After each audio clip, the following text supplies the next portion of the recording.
से कि राजनीतिक तरीके से आप धरना दें, कोई दिक्कत नहीं है, लेकिन सबसे पहले उन लोगों को याद कर लेना चाहिए कि बिहार में लगभग मुझे लगता है कि 27 लाख से अधिक लोग का आने का सिलसिला जारी है।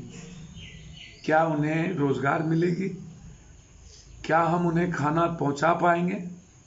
क्या क्वारंटाइन में जानवर की तरह जिंदगी जीने पर जो मजबूर किया है सरकार, हम उसके साथ खड़े हो पाएंगे? क्या 12 करोड़ में लगभग 2 करोड़ से ऊपर लोग बिहार के बेरोजगार हुए हैं, क्या हम उसके साथ इंसाफ कर पाएंगे?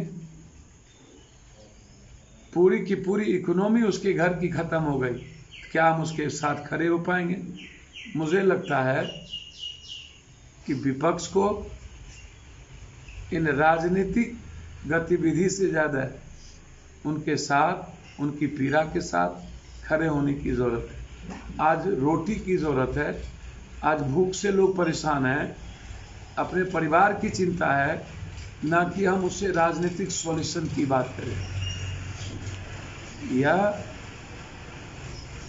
चुनावी वर्ष में प्रवासी मजदूर या किसानों का राजनीतिक इस्तेमाल, यह नंगा चरित्र विपक्ष का समाज हित में और गरीब हित में सही नहीं है। किसने किया? 30 साल से 1 करोड़ 32 लाख लोगों को बिहार से बाहर किसने मजबूर किया?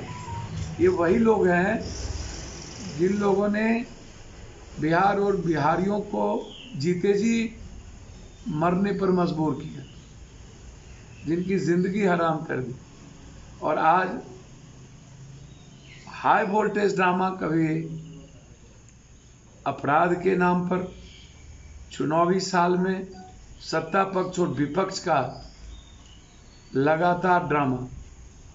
लॉकडाउन में लगभग 6 दर्जन से ज्यादा लोगों की हत्या हुई, और मैंने कई बार कहा, बड़े बड़े गैंग वार हुआ, राजनीतिक हत्याएं हुई, बहुत बड़ी से बड़ी घटनाएं घटी, लेकिन किसी नेताओं को याद नहीं आया। जब लोग सड़कों पर बेबस थे, भूख से परेशान थे, हरियाणा, गुजरात, अहमदाबाद, सूरत, दिल्ली से लोगों का पलायन जारी था, उत्तराखंड, पंजाब और सबसे अत्यधिक लाठियां चल रही थी, तब नेताओं की आवाज बंद थी।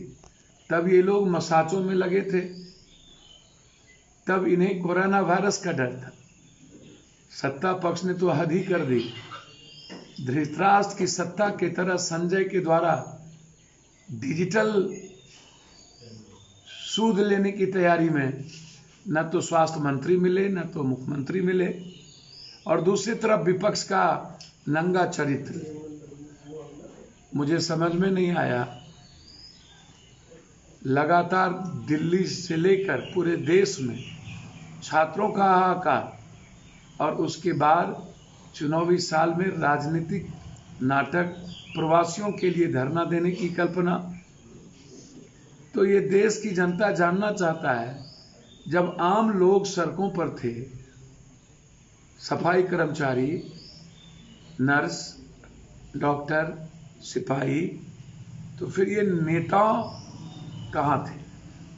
700 लोकसभा राज्यसभा के एमपी को याद क्यों नहीं आई? यह सवाल आज हर लोगों के जहन में है। इस व्यवस्था की सीमा पार कर दिया है, बेशर्म है, लज्जा नहीं है। वर्चुअल रैली मौत के सौदागर होने के बाद, ट्रेन मौत का सौदागर, सड़कों पर लोगों को मारना, क्वारंटाइन में मारना, भूख से मारना, 20 लाख करोड़ में 20 पैसे नहीं देना, और उसके बाद वर्चुअल रैली के द्वारा राजनीति का आगाज। इससे बड़ा दोहरा चरित्र नहीं है। एक तरफ जल्लाद, एक तरफ जालिम, एक तरफ नागनाथ, एक तरफ सांपना, एक तरफ खाई, एक तरफ गड्ढा।